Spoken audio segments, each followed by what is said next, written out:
beberapa dulu ya, Pak komentar dong Pak tentang Andi Simon, saya nggak mau, nggak disuruh. Kalau Gilbert memang disuruh, tapi kali ini tiba-tiba kasih tahu ya Andi Simon masuk neraka. Wah, coba bayangin, keras sekali pesannya kan, karena bukan orang yang bersyukur pada Tuhan, Tuhan yang masuk kerajaan surga kan, tapi dia harus melakukan apa? Melakukan kehendak Bapakku, disuruh mengampuni loh.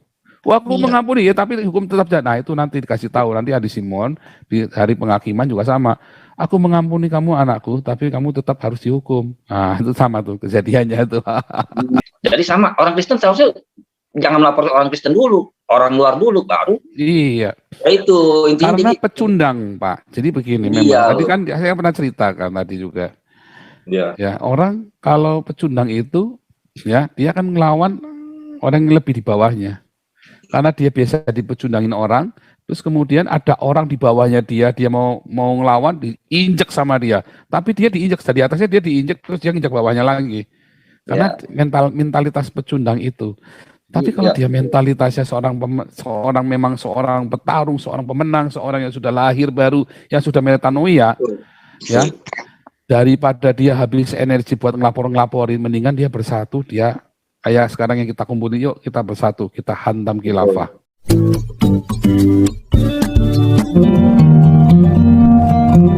Pak Paul Dere, Amerika, silakan. Shalom, Pastor. Shalom. Hari Minggu di Indo. Selamat hari Minggu. Malam nih. Ya, Pastor, nanti minta informasi yang mau datang ke sini. Oh iya, nanti saya, saya lupa telepon. Ini Pak Putre yang tahu nih. Saya Pak Eri kemarin telepon saya lupa telepon balik karena saya lagi pindahan seharian ya. Ini saya sebentar, habis ini saya pindahan lagi di malam. Capek nih Pastor. Nih. Iya. Nanti saya sih tinggal nunggu tanggalnya, terus lokasinya kan di WA-nya Pastor ya. Siap. Siap. Iya nih Pastor, saya mau bicara masalah gereja-gereja kaya nih.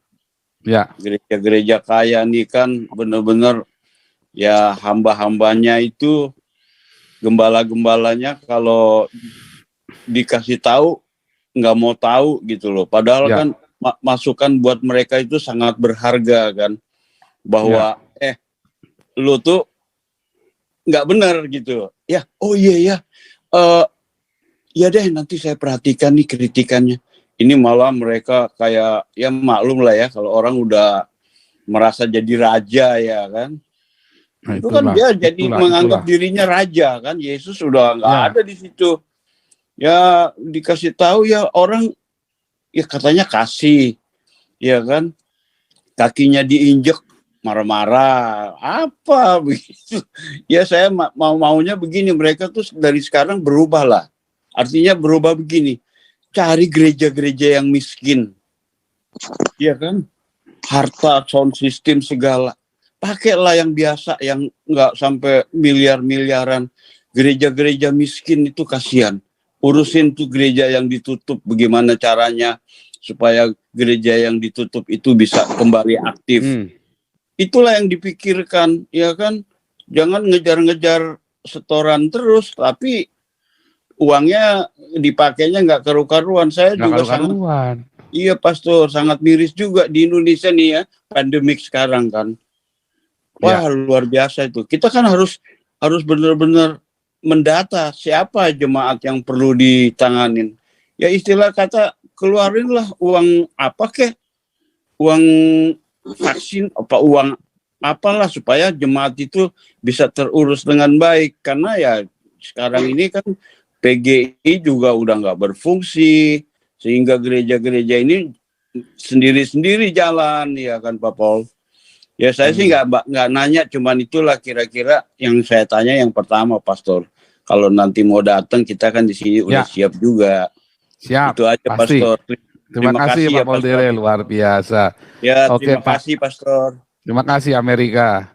Oke, sebelum masuk ke Pak Andreas, ini ada yang nanya nih, jauhi babi dan judi karena tidak mau berkah. Salah ya. Saya buktikan kepada Anda. Ya, negara-negara yang melegalkan judi, bahkan melokalisir judi, itu menjadi negara-negara yang kaya ya. Kayak Makau, Singapura, Malaysia. Indonesia kere. Karena uang judinya itu dilempar ke tempat lain. Padahal uang judi itu ratusan miliar. Akhirnya perginya ke Makau. Makau itu hidupnya dari judi ya. Bodoh ya, salah ajaran Islam. Jauhi makan babi, salah. Babi itu sehat ya. Kenapa orang Cina itu cantik-cantik, ganteng-ganteng? Makan Karena suka babi. makan babi, kulitnya mulus-mulus kan. Makanya kalian kan kalau ngeliat orang Cina bling-bling langsung wah puyeng kepalamu. Begitu ngelihat panda-panda itu di Alexis. Dibanding dengan yang lokal, wah yang panda-panda, wah porselen ya. Bener-bener porselen loh. Pokoknya papa, saya pernah pegang, tak pegang gini, wah jangan licin nih, tangannya jas. Makanya babi. Oke lanjut Pak Andreas. Halo, dengar suara ya. Dengar, bagus. Babi haram, babu halal. Babi haram, kalau babu halal. Apalagi, aduh di puncak nih. Ya, Lanjut. eh, saya mau mengomentari mengenai soal Pak Andi Simon atau Tony Daud atau Gilbert Lumondong. Orang tua saya juga suka denger gitu ya, dulu tuh para pendeta-pendeta ini. Tapi setelah tahun 97 saya masuk ke Eropa itu terjadi metanoia di dalam pemikiran saya. Pembaharuan pikiran itu memang nomor satu. Mungkin di negara kita itu masih ada istilahnya apa ya, yang mendominasi itu adalah kultur, adat, sama seluruh lingkungan. Itu mempengaruhi reaksi dari bagaimana kita menghadapi masalah. Misalnya saat ini dengan musimnya YouTube, apologet, diskusi, debat, terus reaksi yang mendominasi adalah selalu lapor. Jadi itu menguasai juga pikiran-pikiran orang-orang tersebut, akhirnya lupa pembaharuan pemikirannya, apa sih yang sebenarnya harusnya bagaimana kita bereaksi gitu ya.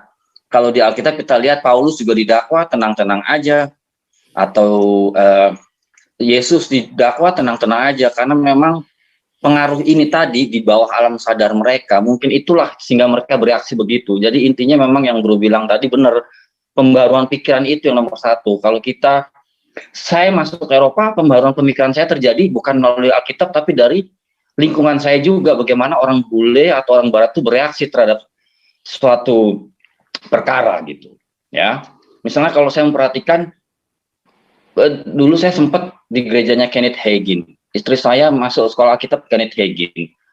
Jadi saya juga mengalami bagaimana reaksi-reaksi terhadap suatu itu beda, tidak lagi ada istiadat. Contohnya waktu saya bicara sama ibu saya tuh selalu dengar tentang Andi Simon. Terus saya cerita, kalau saya tuh suka dengar Pak Paul Jang. Wah, dibilang, wah saya nggak suka begini, saya Mama, relax Mama, saya bilang, belajar netral Mama. Apa yang baik diambil, yang tidak baik dilupakan. Itu saya bilang, karena itu yang paling penting. Dari Pak Paul juga ada yang mungkin yang tidak baik di mata Mama, mungkin buat yang lain itu baik. Belajar netral, istilahnya belajar netral, setiap orang tuh akan diuji. Jangan selalu lapor, jangan selalu negative thinking. Itu yang paling penting. Jadi ternyata ibu saya juga masih dipengaruhi sama pengaruh ya mungkin kultur atau adat ya. Kalau udah mengidolakan seseorang itu harus membela sampai gimana gitu ya. Jadi saya juga sempat bereaksi juga waktu sang debaters mengkritik Bro gitu ya. Saya juga akan mendukung dia juga ya. Saya tulis juga, relax, kenapa sih? Saya juga seneng gitu dengar dia. Tapi ada hal yang negatif, ya saya lupain. Intinya setelah saya mengalami pembaharuan pemikiran itu saya belajar netral. Nggak ada manusia yang sempurna selain Yesus. Bisa juga Bro, bisa mengecewakan saya, tapi saya udah belajar. Bisa juga Paulus Jam itu jatuh, tapi saya nggak mau nanti kalau dia jatuh saya kecewa, nggak mau. Tetap saya akan dukung. Seperti 92 waktu keluarga saya dipulihkan oleh Benny Hinn, terus saya tahu Benny Hinn cerai, Benny Hinn jatuh, saya tidak menghakimi dia. Saya bilang, Tuhan, memang setiap orang itu akan diuji. Semua pekerjaan itu akan diuji, yang kuat, yang dari emas sama yang bukan. Tapi memang kritik memang harus ada supaya apa, semua anak Tuhan itu akhirnya menjadi sempurna. Gitu. Tanpa kritik, tanpa keles atau raibung, tuh gesekan-gesekan tuh nggak ada yang akan dimurnikan. Jadi saya setuju dan memang mendukung gitu ya, bahwa tidak hanya Tuhan yang tahu. Kita hanya boleh membagikan apa yang menurut kita baik dan tidak. Tapi kalau sampai melapor, ini udah boleh dibilang menunjukkan di mana kekuatan Allah kita gitu ya. Kan Tuhan itulah yang kuat. Kita kan biji matanya. Jadi memang mungkin ini pendapat gue bro ya. Mungkin pengaruh dari lingkungan, lapor sana, lapor sini, orang Islam lapor, orang Kristen juga harus lapor. Itu di bawah alam sadar mereka. Itu menjadi. Tapi masalahnya pertanyaannya, kenapa mereka beraninya ngelaporin sesama orang Kristen, nggak berani ngelaporin orang Islam? Nah ini yang lucunya di situ. Ini yang saya membuat saya juga pikir banyak orang Kristen dibutakan gitu. Jadi istilahnya kalau saya juga ngajarin anak saya, kalau kamu kalau kamu baik terhadap orang lain, kenapa sama papa kamu nggak baik? Justru kebalik, seharusnya pertama-tama harus sama keluarga dulu. Gitu. Jadi sama orang Kristen seharusnya jangan melapor orang Kristen dulu, orang luar dulu baru. Iya. Ya itu intinya. Karena pecundang, Pak. Jadi begini, memang tadi kan saya pernah ceritakan tadi juga. Iya. Ya, orang kalau pecundang itu, ya dia akan ngelawan orang yang lebih di bawahnya. Karena dia biasa dipecundangin orang, terus kemudian ada orang di bawahnya dia mau ngelawan, diinjek sama dia. Tapi dia diinjek dari atasnya, dia diinjek terus dia nginjek bawahnya lagi. Karena mentalitas pecundang itu. Tapi kalau dia mentalitasnya seorang petarung, seorang pemenang, seorang yang sudah lahir baru, yang sudah metanoia, ya, daripada dia habis energi buat ngelaporin, mendingan dia bersatu, dia kayak sekarang yang kita kumpulin, yuk kita bersatu, kita hantam khilafah. Lawannya sekalipun wapresnya Indonesia, kita lawan, siapa takut, kan begitu kan? Betul. Karena kalau kita dalam kebenaran pasti akan menang gitu. Iya. Ya, memang yang saya heran juga begitu. Dia melapor orang Kristen yang cuma 1%, sedangkan yang mendominasi Indonesia itu nggak dilaporkan. Nah ini yang saya juga melihat kesalahannya di situ gitu ya. Nah itu, ya itulah saya bilang tadi, di bawah alam sadar tuh mereka udah diintimidasi. Roh mereka juga udah terintimidasi. Sehingga bereaksinya juga terhadap saudara seiman yang cuma 1% itu tadi, cuma 1 orang. Ya. Terhadap reaksi dominasi yang tidak berani, tidak bereaksi, takut. Itu benar-benar mengusik pikiran dan hati saya. Tadinya saya nggak mau ikut. Saya juga gitu. Karena Tuhan tidak suruh saya, tetapi itu tadi ya, akhirnya kemarin itu Roh Kudus itu mendesak kuat di dalam hidup saya ya, di dalam hati saya. Kamu harus bicara, kasih tahu itu nabi palsu. Tadinya saya nggak mau, males, ngapain saya ngurusin nyampurin bisnisnya orang. Saya tahu mereka bisnis sudah lama. Cuman berapa dulu ya, Pak, komentar dong Pak tentang Adi Simon. Saya nggak disuruh. Kalau Gilbert memang disuruh. Tapi kali ini tiba-tiba kasih tahu ya, Adi Simon masuk neraka. Wah, coba bayangin. Keras sekali pesannya kan. Karena bukan orang yang bersuruh pada Tuhan. Tuhan yang masuk kerajaan surga kan. Tapi dia harus melakukan apa? Melakukan kehendak Bapakku. Disuruh mengampuni loh. Wah, aku mengampuni ya, tapi hukum tetap jahat. Nah, itu nanti dikasih tahu. Nanti Adi Simon di hari penghakiman juga sama. Aku mengampuni kamu anakku, tapi kamu tetap harus dihukum. Nah, itu sama tuh kejadiannya tuh. Sama dengan Joshua Tebu ya. Kalau ada orang Kristen yang mengkritik, wah panasnya dibandingkan dia tidak bereaksi terhadap tekanan atau intimidasi kaum Iya, gitu. Waktu dia sama Eki Sujana dia seperti seperti kirik yang sudah ke pojok, sudah kepepet, udah sampai ekornya sampai udah kejepit di selangkangannya dia. Iya. Nah itu makanya nggak berani. Jadi intinya memang kalau udah ada pembaruan pikiran tuh akan selalu berfokus secara gimana ya, tidak mengambil secara baper gitu ya. Terus mulai memfokus siapa sih pembela kita gitu. Allah kita kan besar. Nah itu memang ternyata pembaharuan pikiran itu yang nomor 1, metanoia. Nah, ya itu aja sih Bu. Itu benar-benar ya, memang secara rohani itu mengusik ini saya, mengusik roh saya, tapi secara nalar moral ya, Patrick Simon ini kan hanya berusaha praktek apa yang dia pelajari di sekolah teologianya. Harusnya kerahkan dong keilmuannya Andi Simon Gilbert dengan Tony Daud. Pak, jawab dong. Kalau mereka nggak bisa jawab, berarti mereka memang akhirnya malah yang itunya kan busernya kan, wah keras sekali kan, wah dengan semangatnya tetap nggak bisa jawab, muter-muter. Artinya Pak, memang harus diakui teologinya orang karismatik itu memang berantakan. Iya. Harus diakui. Saya dari gereja karismatik, teologi saya dari karismatik ya. Saya Ya, ya. pertama kali belajar teologi di karismatik, tetapi kemudian saya belajar terus ya. Saya Sama. belajar terus, menggali terus. Akhirnya kita mengerti, enggak. Ya. Ada sesuatu yang harus kita perbaiki. Ya, Dan harus terima. Nah, masalahnya kalau ngamuk ya malah tambah salah. ya, ya, Nah, ya. itu tadi, makanya GBI itu berantakan, gereja berantakan Indonesia. Ya, Kenapa? Karena mereka tidak, GBI itu gereja yang paling tidak bisa dikritik ya. ya, ya. Otoriter sekali. Pendetanya itu berzina, banyak pendeta-pendeta berzina, nggak bisa diapa-apain. Ya, ya.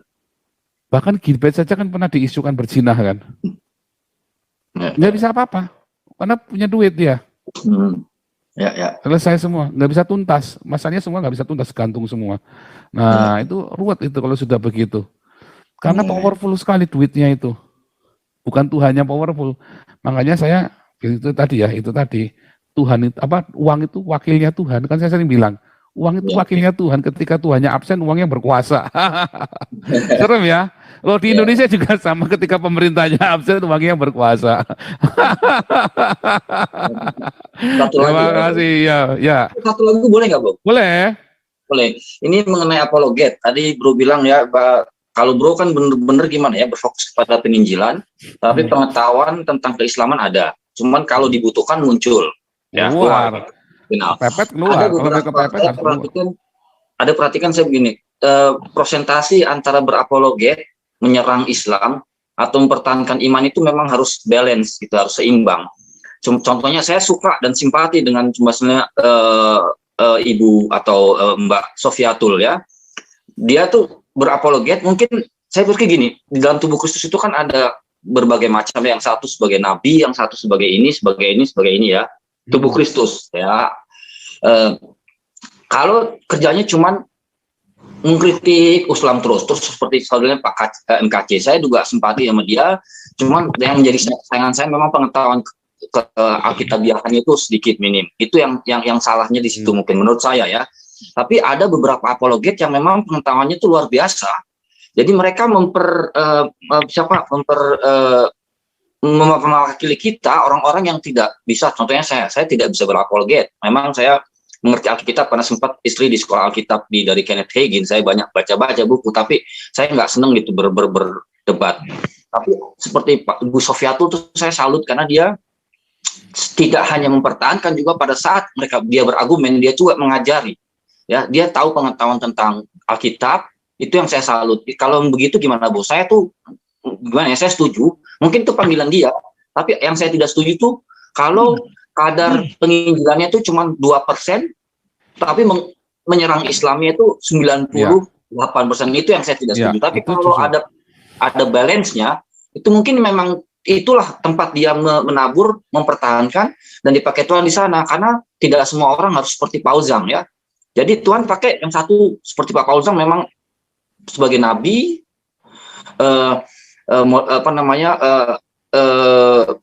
motor sebagai ya, tapi begitu saat dibutuhkan untuk berapologet, Anda bisa menyerang, tapi ada kadar tertentu yang saya percaya orang Muslim nggak berani berdebat sama Anda karena soalnya udah soal. Tapi ada sisi lain di channel-channel lain yang memang orang-orang keberang itu bandel gitu, itu memang harus dilabrak. Nah, ada mungkin saya berpikir, ini pendapat saya, Tuhan pakai seperti orang-orang yang Sofiatul, pengetahuannya memang luar biasa, ada kontak dengan orang-orang Arab, orang-orang Yahudi, orang-orang Israel, sehingga dia mewakili kita-kita yang kadang-kadang juga kesel tapi nggak bisa melawan. Akhirnya bersyukur ada channel-channel demikian yang intinya buat saya dia itu balance antara berapologet dan menginjili. Gimana, Bro Azo? Saya setuju, tapi bagi mereka yang kerjanya cuma kritik, tapi pengetahuan kekristenan nol, itu harus dipertanyakan gitu. Tetap ada bedanya sport otak dengan memberitakan Injil. Taunya dari mana? Ya saat kita berpuasa, berdoa buat orang-orang yang kita injili itu. Sebab kalau enggak nanti juga sia-sia. Gitu. Makanya saya selalu kita doakan, kita puasa buat orang-orang. Makanya banyak orang dimenangkan di sini ya. Kita itu banyak menangkan jiwa di sini. Dan orang yang kita baptis pun kita rawat. Kita komitmen kita rawat, kita masuk ke dalam kelas pemuridan, bahkan kita masuk dalam komunitasnya kita libatkan dalam pelayanannya kita, diakonia kan, libatkan juga, karena itulah itulah komunitas, itulah tubuh Kristus. Jadi nggak Ya. cuma sekedar, wow, kalau saya cuma penginjil, oh enggak. Itu sedang Ya. sport otak. Kita harus jujur mana yang sport otak, mana yang kita memberitakan Injil. Ada orang-orang yang sederhana sekali. Ya, Ya. kayak pendeta Silas itu yang saya ceritain itu tadi ya, Ya. yang alam in memoriam yang udah meninggal. Wah, itu ngeri kali itu ya, 1.000 coba, cuma aja 2.000, yang 1.000 itu dari orang-orang Islam yang diinjili sama dia dalam kesederhanaannya. Jadi Ya. Paulus berkata, aku tidak datang kepadamu dengan kata-kata yang meyakinkan. Jadi apakah pengetahuan itu penting? Pengetahuan apologia itu penting, tetapi lebih penting hati. Hati yang punya cinta yang melimpah itu lebih penting. Ya. Karena memberitakan Iya, Injil kalau- yang bisa menangkan jiwa itu hati yang penuh cinta. Saya setuju ya. Jadi kalau dari pendapat Bro, saya ambil kesimpulan mungkin panggilan dari orang-orang yang memang banyak pengetahuan tentang Islam yang tinggi, kekristenan yang tinggi, terus mempertahankan atau berapologet, mungkin mereka hanya sekedar ingin membagikan urusan bertobat nggak bertobat itu Bisa ya memang jadi. kerjaan Roh Kudus. Betul, bisa Bisa jadi. jadi mereka punya pikiran begitu, karena Bisa siapa jadi. lagi yang kalau tidak Betul. bisa mempertahankan? Karena saya sendiri kesel gitu kalau dengar bagaimana Tapi saya dulu Nandar, asalnya dari situ loh, Pak. bolo-bolo. Gimana? Saya asalnya dari kayak Sofiatul. Oke. Kemudian Ya. saya geser. Taunya apa? Begitu orang tiba-tiba inbox berapa kali inbox saya di Facebook yang minta dibaptis. Yang pertama dibaptis itu koordinator rekrutmennya Jihad Hamas itu. Ya. Yang di Palestina, alumni IPB.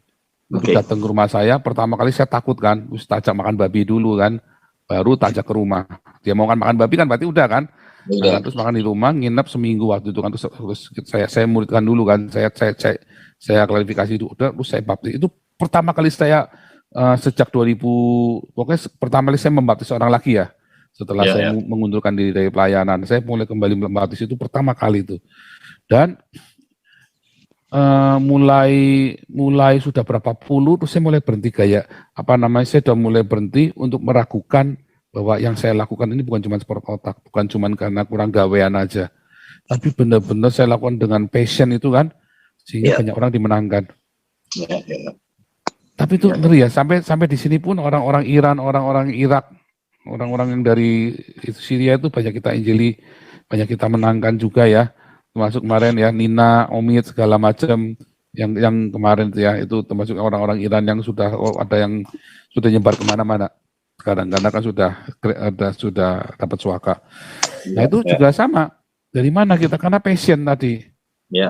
Nah masalahnya banyak orang cuma sport otak aja itu loh Pak. Makanya saya selalu menasihatkan, ayo teman-teman jangan cuma sport otak saja, doakan. Puasa diakonia. Karena penting mendoakan. Jadi kita tidak datang pada orang untuk jadi sales agama, tapi benar-benar karena kita mengasihi dia. Betul. Mendoakan. Mungkin masih dalam proses, nah. Gimana Bro ya? Saya berpikir mungkin. Makanya saya juga mendoakan para apologet ini. Ya. Kami juga mendoakan para apologet ini kan tiap pagi kan. Ya. Kenal, saya juga akan terlibat. Jadi saya berpikir puji Tuhan kalau ada orang-orang seperti demikian ya. Mungkin kalau ada yang salah kita bisa kritik karena saya juga tidak punya channel. Cuman ya itu kekesalan saya itu kalau dengar bagaimana orang-orang seberang itu putar balik Alkitab, menyakiti hati. Terus saya bersyukur kalau ada channel Bro Paul, tapi juga ada channel-channel seperti mereka. Tapi saya sudah belajar. Iya dong, saling melengkapi. Bagus. Bagus ya. Rudy Yohanes bagus. Ya bagus. Sampai sekarang saya masih berkata Rudy Yohanes bagus, Muri Wali bagus, Deki Gadas bagus. Ya. Nah, cuman kedewasaan mereka ketika mereka lagi berkonflik itu yang saya sayangkan. Iya. Oke. Saya setuju dengan atau membukakan hari ini tuh bagus banget gitu ya. Bagaimana semua orang tuh dicerahkan dan memang ini akhir zaman pemurnian terjadi gitu. Pemurnian. Terjadi pemurnian contohnya dengan adanya pandemi, Tuhan tuh ingin menunjukkan siapa sih yang benar-benar di dalam pembauran pikiran yang hatinya tuh ada berpaut kepadaku atau kepada kekuasaan atau kepada ya sekedar debat. Memang ini saatnya ya gitu aja Bro. Mantap, luar biasa. Jadi nasihat kepada rekan-rekan apologet yang lain ya, waktu kita berapologia berbeda ya, jangan sampai mencaci maki ya, jangan saling mencaci maki. Berbeda ya sudah tuh, berhenti situ. Ya, Iya. nah, harus dewasa kita. Oh, berarti kita memang beda. Terus kita mulai membuat campaign yang nggak apa-apa, boleh. Itu kan upaya kita membangun opini. Tetapi satu, jangan saling mencaci maki sampai benci ya, sampai terus kamu sesat mau. Jangan sampai Terus begitu. lapor gitu ya. Terus lapor. Nah, yang kedua, apalagi sampai lapor polisi. Ya, Itu saya benar-benar. ini memang kulturnya di Indonesia, kayaknya di Jerman tuh banyak sekali apologet atau di Amerika, tapi ya memang kebebasan dan mereka ini kan masalah pribadi ya. Hukum tuh di atas segalanya. Kalau agama itu sudah masuk ke dalam politik, seorang mulai akhirnya menjadi kultur, akhirnya menjadi wah semua orang Kristen jadi harus kembalilah kepada akarnya, yaitu Tuhan. Pembalasan itu ada pada pembalasan itu haknya Tuhan, bukan kita. Iya. Betul.